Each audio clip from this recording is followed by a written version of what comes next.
Olá, meu querido irmão, minha querida irmã. Nós vamos dar aqui continuidade então a este curso a respeito da Humanae Vitae, onde nós vamos entrar no segundo bloco desta encíclica. Se você acompanhou todos os vídeos anteriores, lá no segundo vídeo eu apresentei a estrutura, né, da Humanae Vitae, onde eu falei que haviam 3 blocos. Nós estamos agora então no segundo bloco, o bloco que vai falar a respeito dos princípios doutrinais da igreja. É aquela resposta que a igreja deu a todo o clamor da humanidade, aquele burburinho, a toda aquela pressão que foi colocada sobre a humanidade. Então agora vem a resposta da igreja, colocando primeiramente os princípios doutrinais daquilo que a igreja ensinou, ensina e sempre ensinará a respeito deste tema. Então ele começa com um dos pontos mais bonitos da Humanae Vitae.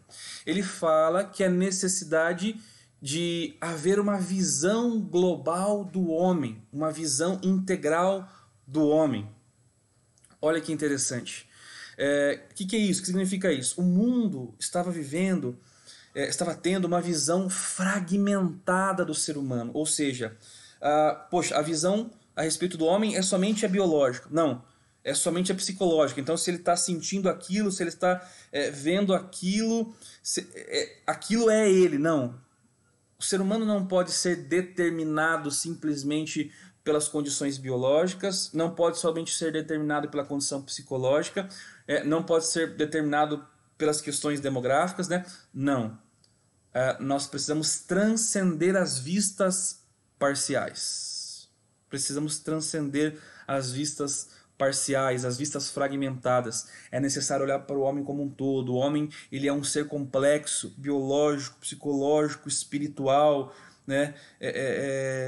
Ele é essa complexidade. Então é necessário ter uma visão completa do homem, e não apenas em respeito de um aspecto. Por exemplo, o aspecto da sexualidade. O homem não pode ser olhado só para o aspecto da sexualidade. O homem não pode ser olhado só para o aspecto dos instintos, né? Então o que determina o homem são seus instintos. Uma das frases de Sartre, né? O que determina o homem são seus instintos, são suas escolhas.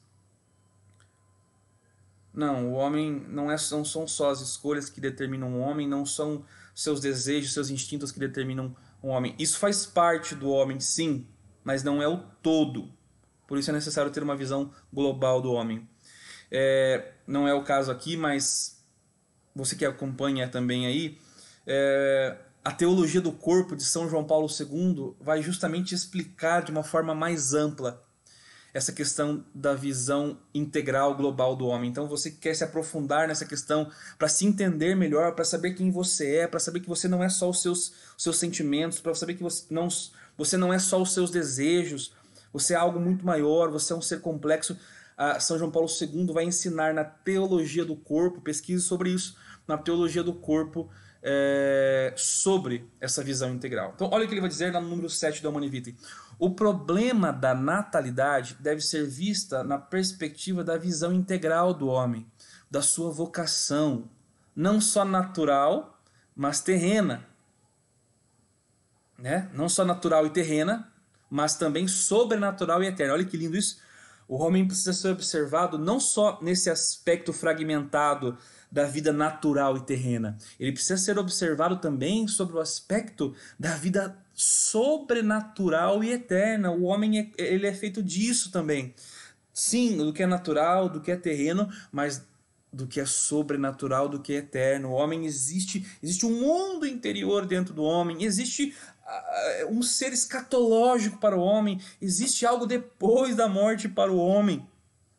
O homem tem essa dimensão sobrenatural e eterna.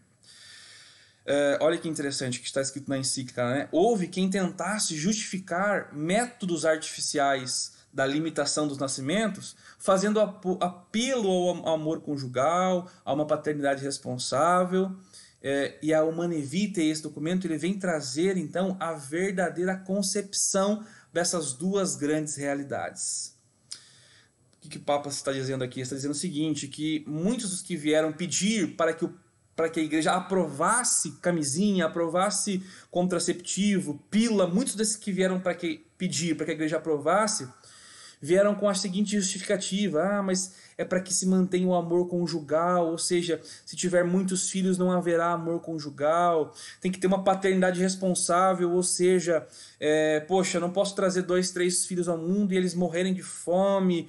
Então, esses apelos que aparentemente são bons, né, mas são maquiados de um egoísmo interno, o Papa fala que a Humanae Vitae e esse documento vai trazer de fato o real significado do que é amor conjugal e o real significado a respeito da paternidade responsável.